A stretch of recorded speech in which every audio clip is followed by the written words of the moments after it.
Hello and welcome back to the studio here in Northumberland. Today it's going to be a watercolour painting, and again I'm going to be working from my last watercolour book that came out in about October of last year, I think it was, and it's ready to paint in 30 minutes, boats and harbours. Gotta be said, it might take a bit longer than 30 minutes to do this one, because I'm going to spin it out a little bit and put every detail in for you. And what I'm going to do is on page 51.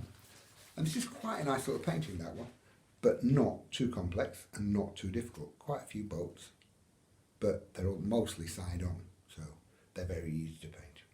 This book is really useful because it's got loads of paintings in it to start with, loads and loads of them. But in the front bits, there's some tracings there, look, and you can either actually pull them out and use the tracing as a tracing, or you can just use the tracing to look at to do your own drawing from. Very, very useful little bit of the book, that. Got to be said, wasn't my idea, it was the publisher's idea, but it's a really good one. So now to the drawing. I might actually need my reading glasses. Talk amongst yourselves. There we go. Sign of age, I'm afraid. I'm going to start off with the boats. The one in the middle first, this one here. And they're not particularly complex, these, because most of them are a side view. One there. Notice I'm not finishing the whole thing off at the end here. There's a reason for that. I'll think of it in a minute. Front bit there, coming down. And on top of there, I've got a little cabin. An angle to it there, like so.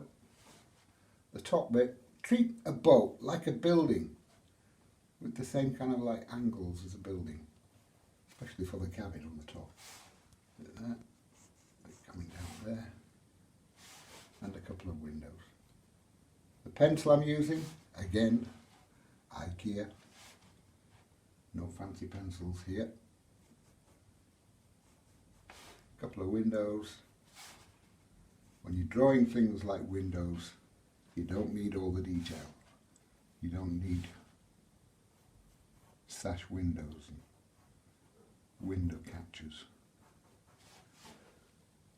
And on top of that, this is nautical terminology, a few boaty bits, squiggly bits, and a little mast. Sorry for you southerners, a little mast coming down there.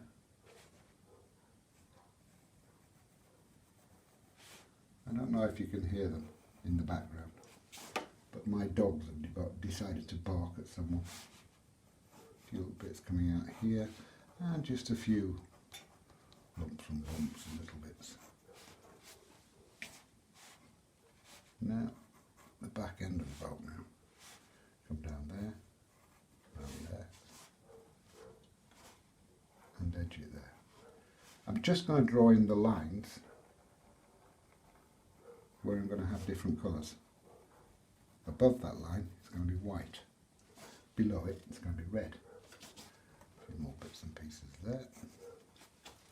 That'll do. First boat done. One behind it is just a little bit of boat. The top of that is slightly lower than the top of that. Come down there. And a little bit of its cabin.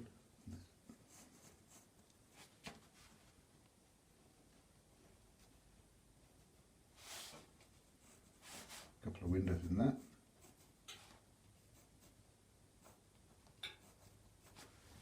And a few bits and pieces on top of that as well.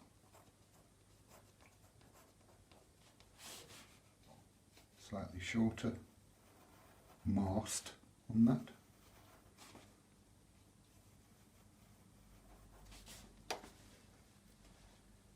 And we've got a little boat, just a bit there, and a bit there. Little boat behind that. That's more of a rowing boat, really.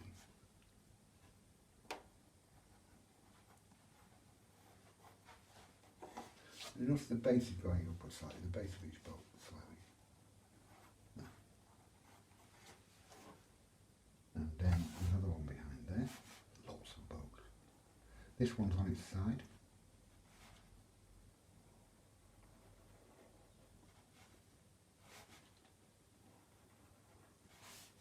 And consequently, big words, the cabin is leaning over as well.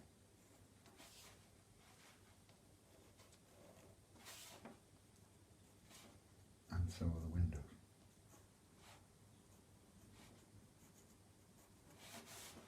And the mast.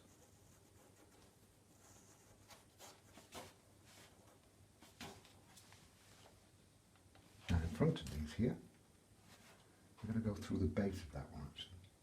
I've got a little boat on its side slightly. So that back end line of the boat is coming down diagonally slightly.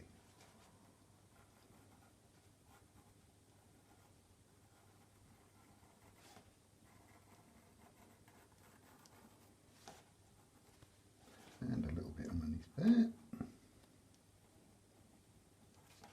And a bit of the inside of the boat.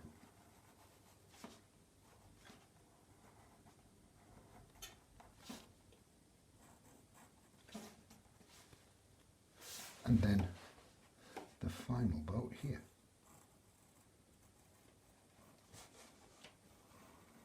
Coming out. In the picture it goes out the edge of the painting there. I'm going to end it there.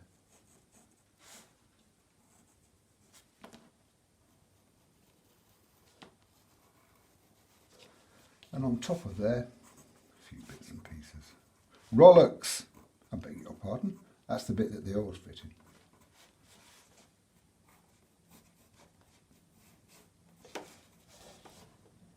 A couple of oars sticking out the back of the boat. They're kind of like inside the boat.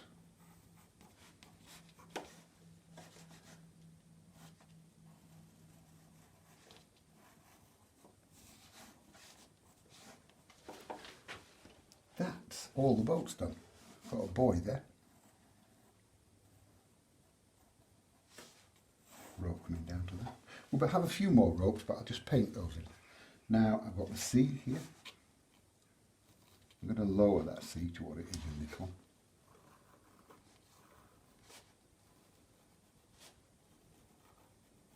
But you notice the sea is above the end of that oar. Don't have a joining line where that bit joins that, because the eye will just go straight to it. Now in the back here, a little bit of a hill, sand dune, wherever it may be, and at the base of that, about there.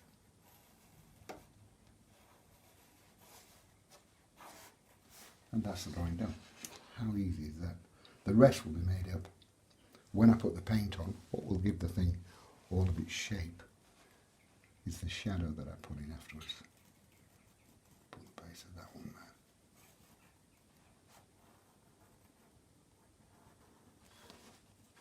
Of course, those boats are mainly on the side, so they're fairly easy. But the shape of a boat that's slightly coming towards you at an angle slightly is a really difficult and worrying shape to a lot of people. An easy way of doing that. You know the old Christian sign that you see on the back of cars? The fish. Watch.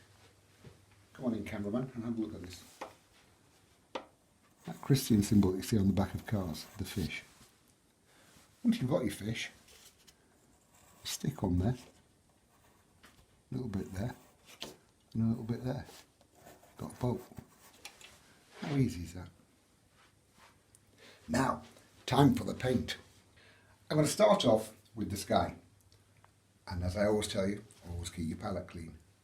I get loads of feedback on all the YouTube videos that we put on.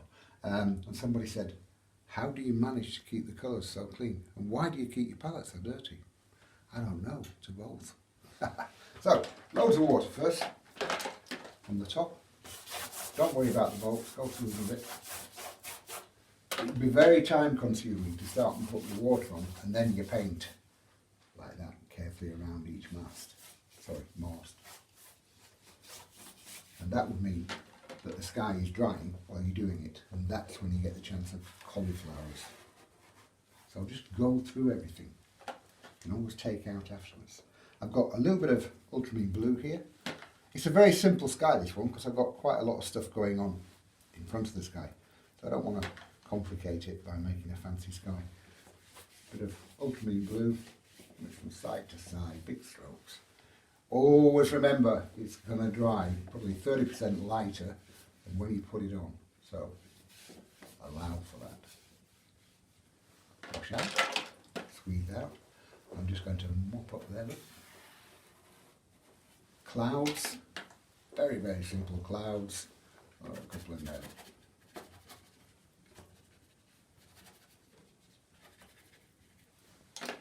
If I want a cloud shadow, as I'm taking out there, drop a bit back in there. See? And again, wash out, squeeze out, pop it up.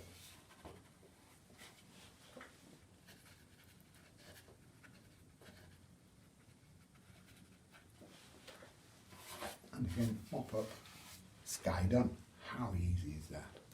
Now, my sky's good and dry, and you can see how much lighter it's dried than when I actually put the paint on. It's always going to dry that much lighter, so always allow for that. I'm going to go into this bit of headland here, or sand dune, and then I'm going to get the sea done. I'm going to get all the background done before I actually start with the boats. And I've changed to my 3/4 inch flat for this. For those of you that don't know, I only ever use 4 brushes. 1.5 inch flat, which I've just used for the sky, 3/4 inch flat, which I shall do all these background bits with now, and I've also got a number 8 round and a number 4 rigger. Those are all the brushes I use, and these are about 2.5 years old now. They get abused every day of their lives, and they're still in good shape and good form. Look, nice round. And that one I split and make a real mess out of it sometimes. But it always goes back to shape. So 4 brushes, 9 colours, and that's all I use all the time in my very mucky palette. So, 3/4 inch flat, and I've got a little bit of sand. This is called Charles Evans sand, a really useful colour, as you'll see. I'm popping that on first. It's a good layering colour. Put other colours on top of the sand and leave the sand showing through here and there. A little bit there, and then sharpen it towards the bottom there. Round my cabin. When you've got a flat brush, it's really easy to go around structures. A bit there. Now, a little bit of hooker's green and yellow ochre. Like I always say, never ever use hooker's green by itself. Always mix it with something. By itself, it's a totally unnatural colour. As a mixer, it's fabulous. That's hooker's green and yellow ochre. Like so, coming down. Everything that I use is Daler-Rowney, the brushes, the paper, the paints, everything. That's all I ever use, Daler-Rowney equipment. Daler-Rowney have been around since the 1700s. Turner used to use Daler-Rowney paint, as did a lot of the other great masters. Of course, in the old days, it was just Rowney, not Daler-Rowney. Now, a little bit of yellow ochre, plenty of water into this. I'm just going to pop a little bit on there, look. Leaving a bit of the sand colour showing through. Again, around my cabin. Now, clean damp brush, I'm just going to soften that in a little bit. There. Now I want some shadow underneath where that grass goes onto the sand dune. But I just need that to dry for a couple of seconds first. So in the meantime, to the sea. Still with my 3/4 inch flat brush. ultramarine blue, because that's the blue of my sky, touch of hooker's green, and a tiny touch of burnt sienna. Now plenty of water into that, and again all I'm going to do is just go on there, straight line on the top, and come down around the bolt. Don't worry about those holes, I'll show you a little trick in a minute.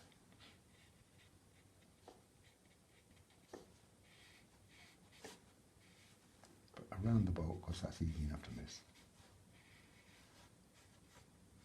Now, as I come further forward, I'm going to put a little bit more water into my brush. No more paint, just more water. And soften that down. Now move it around a little bit. And again, wash out, squeeze out, and soften.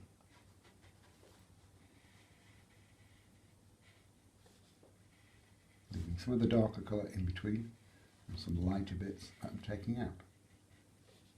I'm not going into detail with it, I'm just getting different depths of colour on it. Those holes, look, I don't actually want those white, and I can see where they are, so I could still paint them on top. But if I wanted light on there, wash my brush out, squeeze out, and just take out. Look.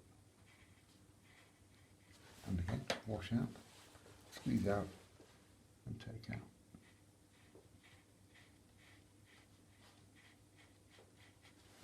And I'm going to do the same with the masts as well afterwards. Now, back to that little headland. I've got, again, ultramarine blue. This time, a tiny touch of alizarin crimson.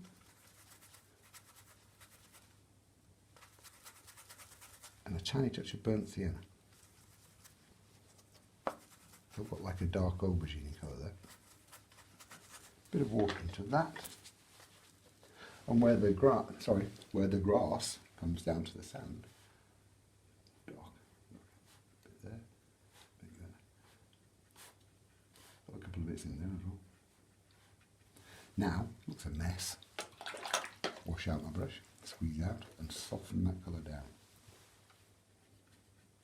Like so.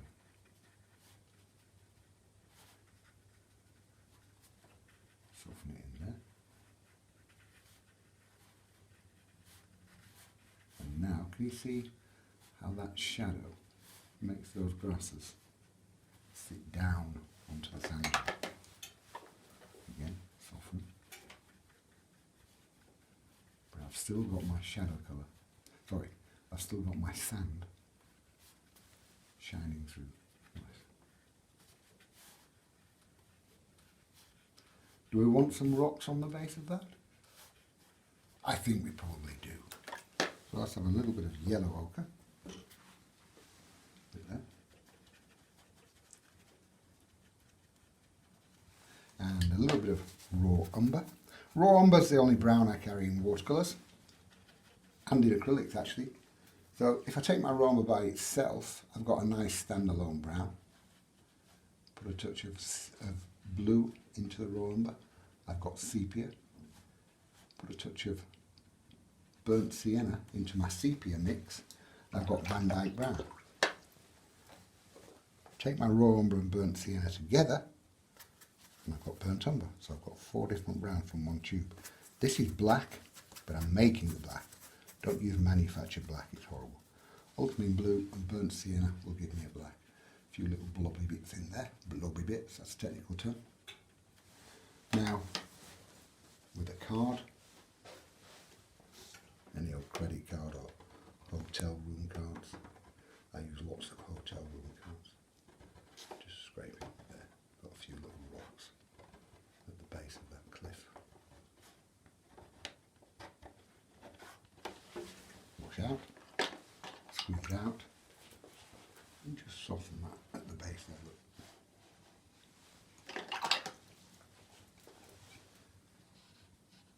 And I've already now got my darker bit of beach in there, ready for the foreground beach later on. There. I've changed to my round brush now, number 8 round. And you know what I always say about never mix your blues, never change your blues for anything you're painting. For anything natural, that is, like grasses, blue in the grass, blue in the water. Got to be the same blue as the sky. For anything natural, but anything man-made, you can put as many blues as you like in. I'm going to use cobalt blue for that boat further away. Bit of cobalt blue with my round brush. Look, it's very simple. You've only got bits of boats here. Cobalt blue with loads of water. Sorry, with not much water. The opposite. Go around there and fill that bit in. Now,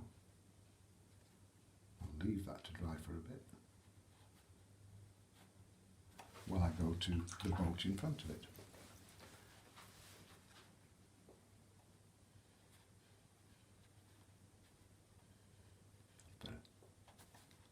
That's just cobalt blue.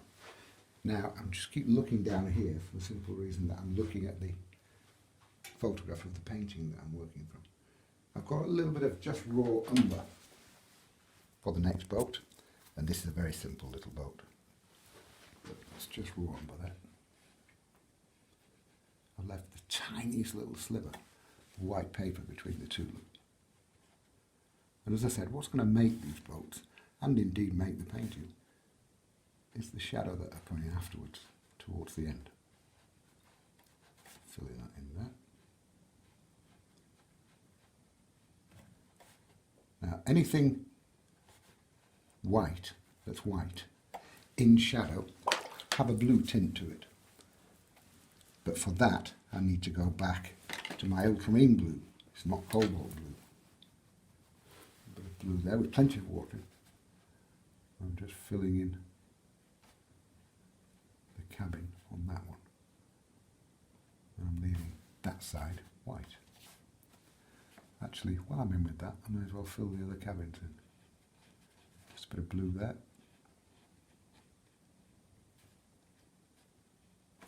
And a little bit on that one as well.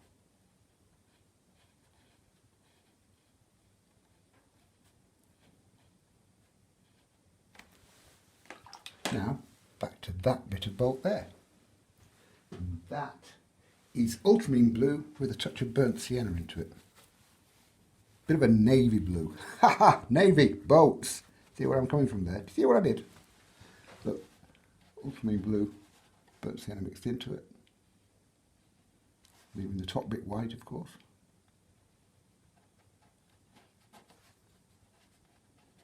Filling in there. And come down almost to the bottom, but I've got a strip of red at the bottom of that, I think it is. Is it? Yes, it is. You know that kind of like reddy bit at the bottom of the boat? I think it's called anti-fouling. Don't use red for it, use light red. It's different to a traditional red. There. Bit of light red there. And I've left a little strip of white in between the two. Because it is white in between the two. But also, it's very handy because it stops one colour bleeding into the other. This big boat here is red, and I shall use alizarin crimson for that. Alizarin crimson or crimson, both the same. That's nice. Leaving the top bit white.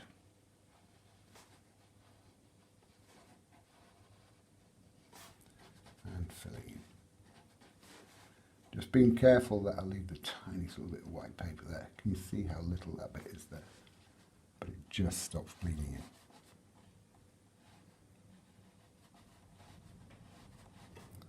Around that. And again, I'm not painting down to the bottom. I'm going to leave that white. Around that one.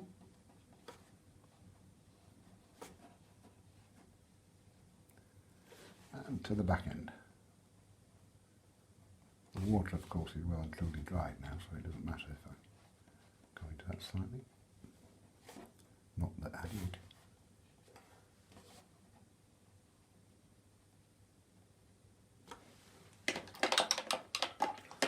Now, this one here, and that is white, but it's going to be in shadow there. So I'm just going to pop a little bit of blue there, like so.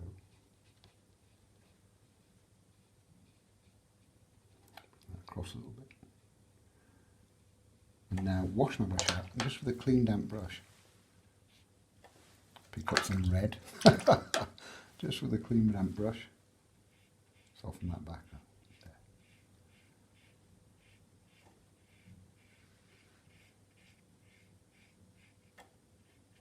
Now the top part of that boat is cobalt blue.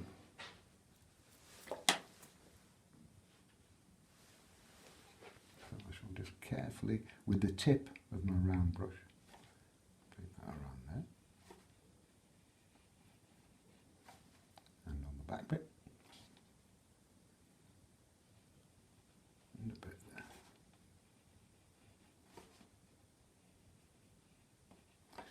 Got, I think that's like a bench, a seat in there, a little bit at the back there as well. Again, shadow will give this the shape that it's needed later on. Now, that's that boat done. The big one in the foreground here is burnt umber. So I've got raw umber and burnt sienna mixed. There we go, burnt umber. So easy. And fill that in.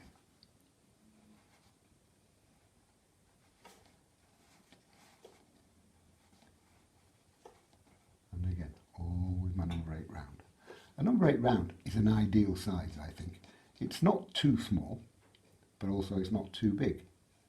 And if you want some fine point work, look, you can get some really fine lines with that, look, if I want. But press it on further and you get a bigger coverage. Beautiful size.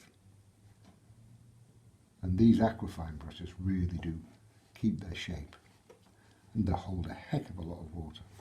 People always talk about sable brushes being the best for holding water. These will hold so much water. The difference is the equivalent size in a sable brush is probably about 25 quid. That's £2.50. I'm a tight-fisted Yorkshireman.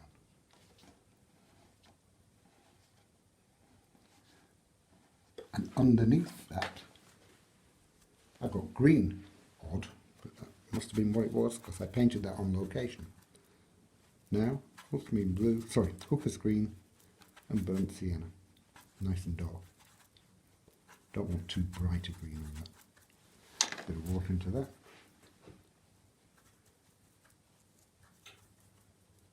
What I'm doing, again, leave a tiny strip of white between the two. Get the green in there.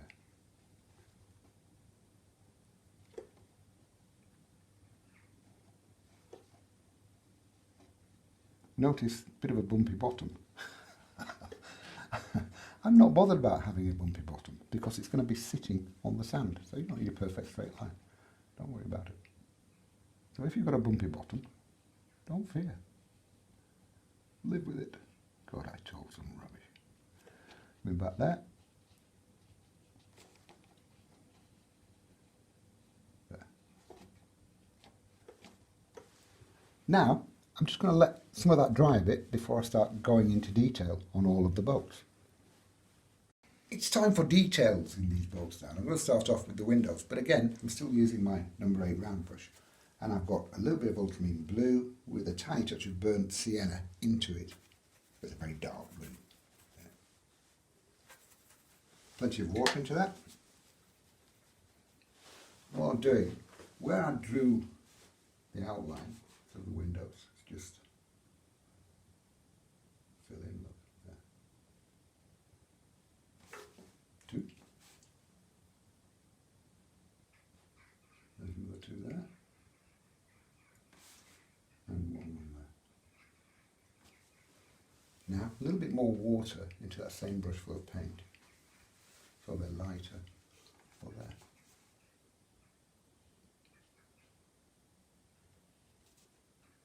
So it's the same brush full of paint, a water added.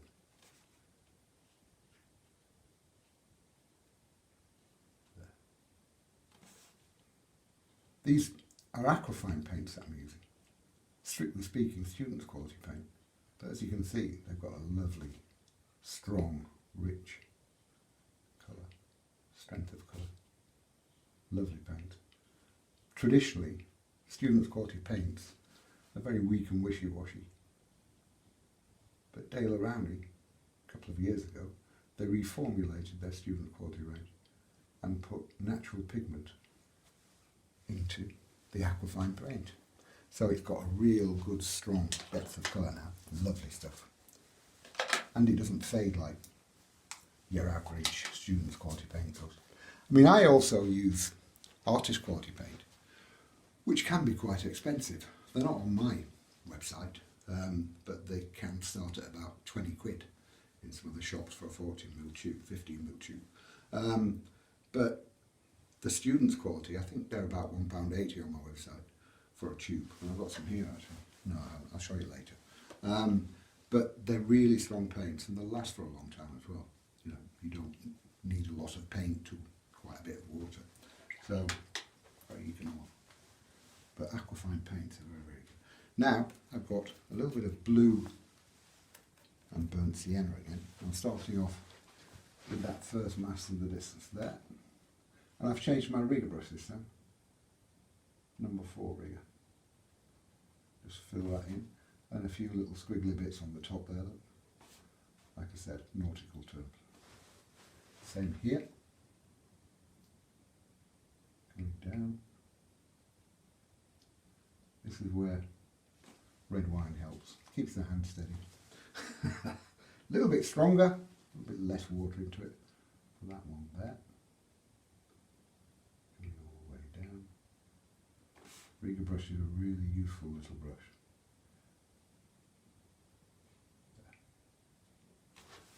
Now, I shall have a little bit of brown into that one, a bit of raw umber. Actually, I've got the mix from that left there, so raw umber and burnt sienna mix. Bit there, look.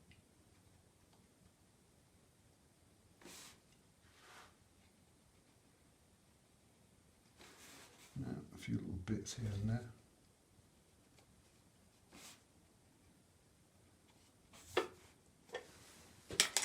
And back to my blue and burnt sienna mix. A few bits.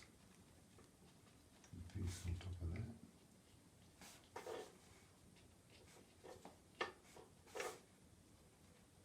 I'm just doing lumps and bumps, look.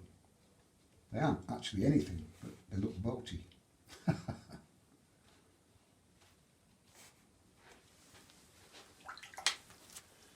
Back into the windows. I'm going to have a little bit of shadow on those. Ultramarine blue, alizarin crimson, burnt sienna.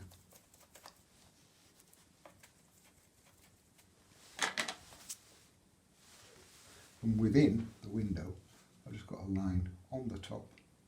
And because I've got the light coming from the right here, down the right hand side. And that kind of like recesses the window into the cabin. A little bit there, and a little bit there.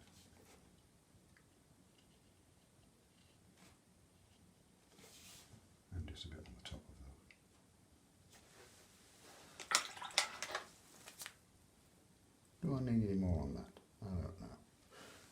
With that shadow mix, I'm going to put a little bit more blue and burnt sienna into it.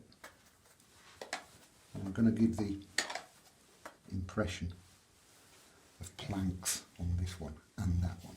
Don't start painting loads of individual planks. Look, it's just a few lines here and there. It's a little wooden boat.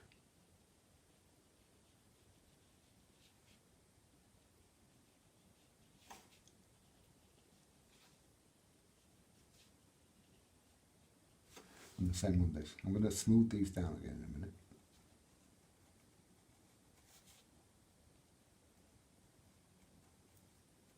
Straight away across. A few bits there. Running out of paint.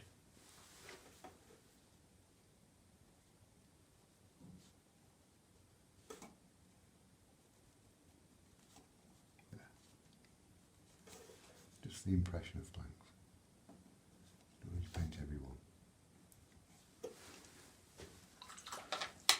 Now, go back to that one, with my big brush, just soften those down a bit.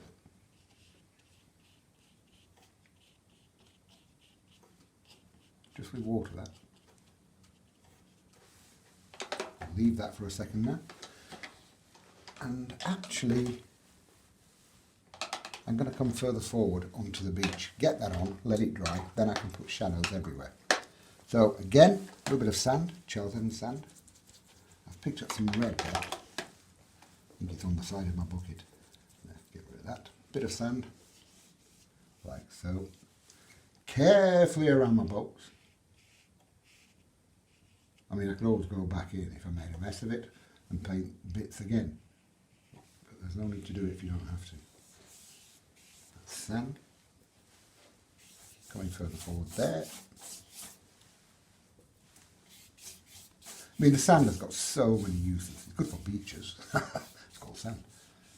But also stonework, really good for stonework, all the various kinds of stonework. It's good as a layering colour. Put the sand on, as I'm going to do here, and then put other colours on top. It's good as a lightener. Take your sand, put it into every other colour that you've got, and it will lighten them without using white, because I hate using white. Flesh tone. You know how flesh tone is really difficult to mix in watercolours? Sand, a little bit of light red, you've got flesh tone. Now, I've got a little bit of yellow ochre here. Plenty of water into that. A couple of strokes on there, look, here and there. Now a little bit of light red. It'll look a bit like a stick of rock this in a minute there. Bit of light red. Now a touch of blue. Ultramarine blue. Plenty of water. Now wash out my brush, squeeze out, merge those colours together in big broad strokes. And that gives you a lovely warm colour for your beach. The warmth, of course, comes from the light red.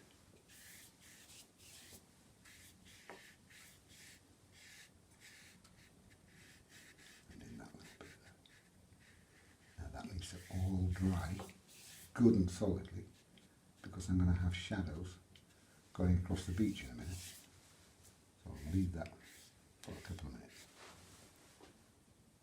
Now, just before I start and put the big shadows on this, I've got just a couple of little bits and pieces more on the boats and inside of the boats.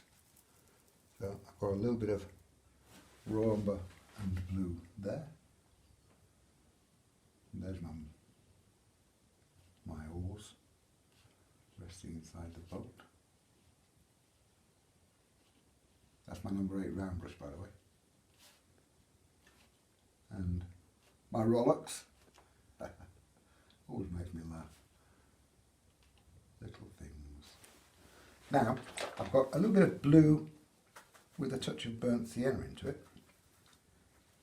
I'm just going to pop a little bit inside of that one.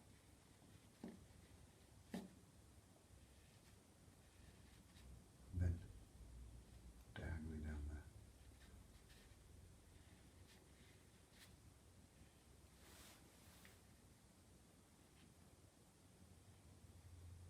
And a couple of little bits inside to make it look like the inside of a boat, which is good, really. Here's how it is, the inside of a boat. Now, I've got a buoy there, so a little bit of light red. Just fill that one in there, like so. And on the end of it, a little bit of black, ultramarine blue and burnt sienna mix. Another good way of making black is alizarin crimson and hooker's green. That'll give you a nice black as well. But it's not flat and dead like a manufactured black. Put black there. Now it's time for the big shadows. And it's again that shadow mix. Ultramarine blue, because that's above my sky. Bit of crimson. Bit of burnt sienna. Bit more blue into that. That's better. There. Dark aubergine colour there, look. going to do to start with is start off underneath the top of the boat houses, wheel houses. A bit there. And a little bit there. The shadow always makes such a massive difference to any painting.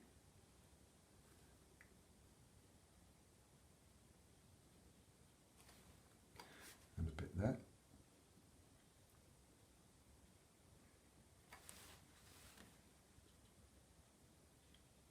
And back there. And again here. You can see straight away that makes the top sit down onto the wheelhouse. Now I've got a little bit in between that bolt there. Wash out, smooth out and soften that across there. Bit of shadow on the front of the boat. Likewise here, coming down and around, all the way to the bottom this side. And also on this one. To the front, one stroke. Now curve that stroke round, like so. Again, wash out, squeeze out, soften that line. Just with a clean damp brush. Where the white bit meets the boat, we'll have a lip.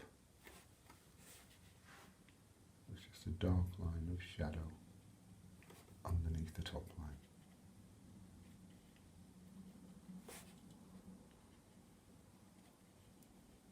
With the tiny point of my number 8 round.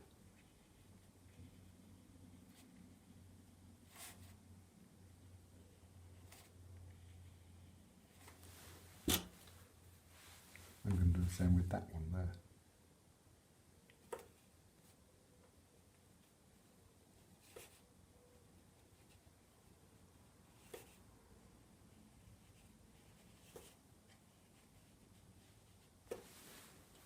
Again at the front, like I did on the others.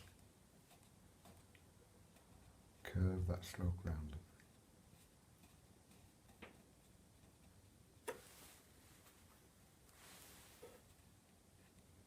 I'm being fairly quiet really, aren't I? I'm concentrating. I can tell that because my tongue's come out. And a little bit more there underneath.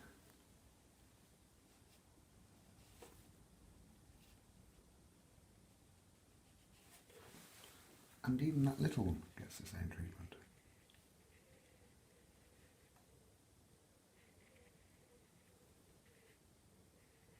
But again, once I put it on, clean damp brush, smooth that through. Bumpy bit at the bottom.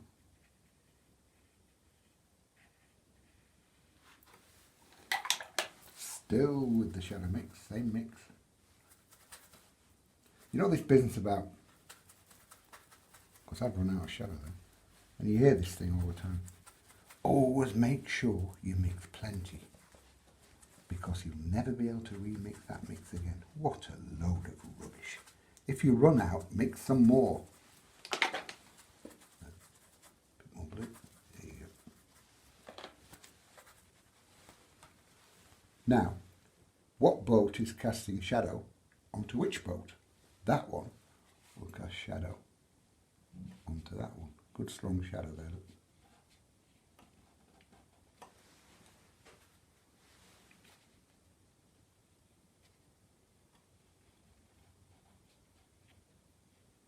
And to the base. That one will cast shadow on that one. A diagonal stroke there, look.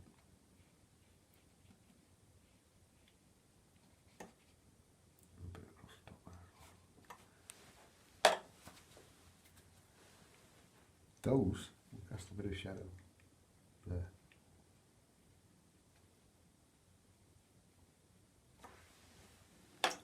Now across the bottom of the boat, a bumpy bit. Another technical term for you, bumpy bit.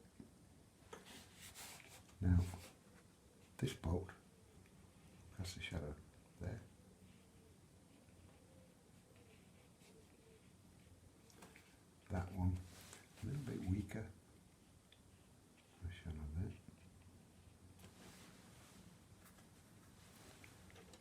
Those two, because the shadow coming out of here. Carefully around that little one.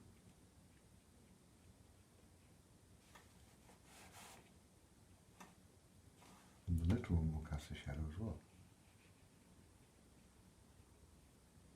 Again, a bumpy bit. Now, clean damp brush, soften slightly. Look.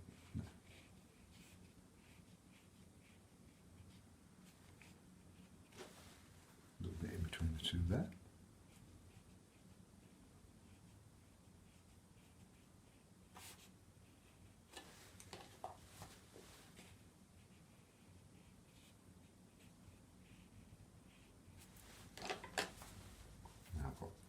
Big one in the foreground there, which is going to cast quite a big shadow in there and coming further forward there.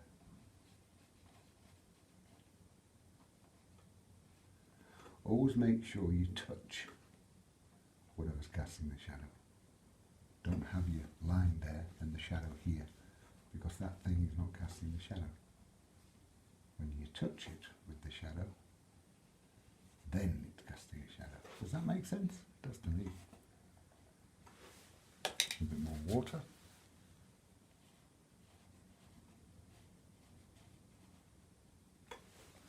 Now the boy, even that will cast a shadow.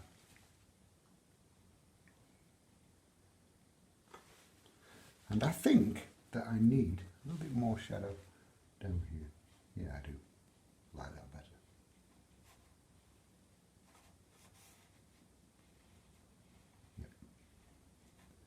Just needed strengthening a little bit, that one.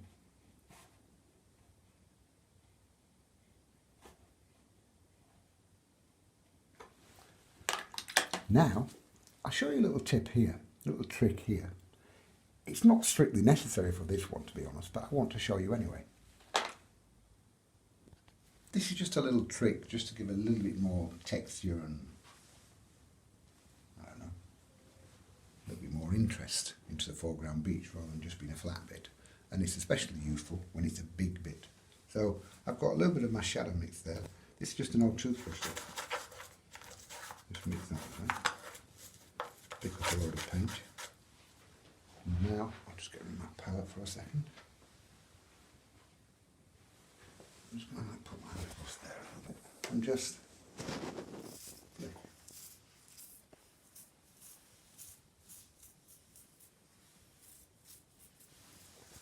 now, my finger.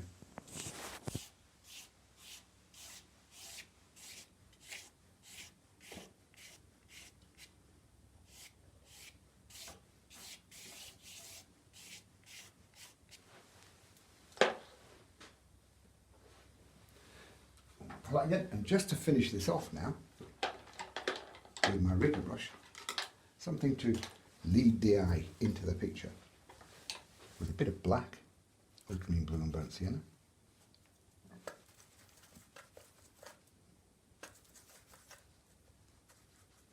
And all I'm doing, I'll have a rope from this boat here down to the buoy there. Then from the boat, from the buoy itself, a rope, bit of string, whatever, zigzagging out to the painting there.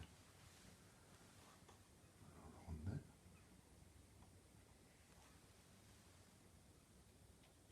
Let's just have a few bits of rope here and there. Now, if I take my tape off there now and have a nice clean edge all the way around it, then we'll see a finished painting. And there we go, a finished painting. It's amazing the difference it makes once you take the tape off and have nice clean edges all the way around it. But there's no hidden tricks there, you've seen everything the way I do it. As I said, the paints I'm using are these, Aquafine, Daler-Rowney Aquafine tubes. And these are 5mm tubes. They're about £1.80 per tube, which is really inexpensive for a good quality paint, because as I say, they've now got proper pigment in them as well. So plenty of staying power with this paint, good, strong, luscious colours. The paper I'm using is the Langton Rough. The pads come in various formats, that's the small one, and that's a really handy one to start off with. If you're starting off with a new paper, try it with a small pad because they're not expensive. This paper is only £140 weight, and I never ever pre-stretch paper. Tape it to the board, chop it in half, off you go. And you can see there's no cockling and wrinkling and wobbly bits that stop you from painting. And the other good thing about this stuff is both sides are the same, and both sides are sized, so there's no wrong side to paint on. It's really good, hard-working paper, Langton Rough. The book I've just been working from is Ready to Paint in 30 Minutes, Boats and Harbours, and it's a really good selling book, is this one. It's been sold in just about every language, but a really useful and easy to follow book. Another good little book is that. So many people around the world, because again in lots of languages, have got that book. It seems to be everyone's go-to book, and it's a book full of tips and techniques. It's just tips and techniques, loads of them, and little bits and pieces all the way through them. Various trees, lots of things in there. And all the colour mixes that I'm talking about, there you go, look, there's all loads of colour mixes. They're all in there. All those greens, just from Hooker's Green. And Charles Evans' pocketbook for watercolour artists. A really handy little book. So have a look on the website, charlesevansart.com. Go on, have a look on the e-shop, and you'll see all the stuff there. Hope you've enjoyed this one. Give it a go. And the next one will be an acrylic painting in a couple of days. Thank you.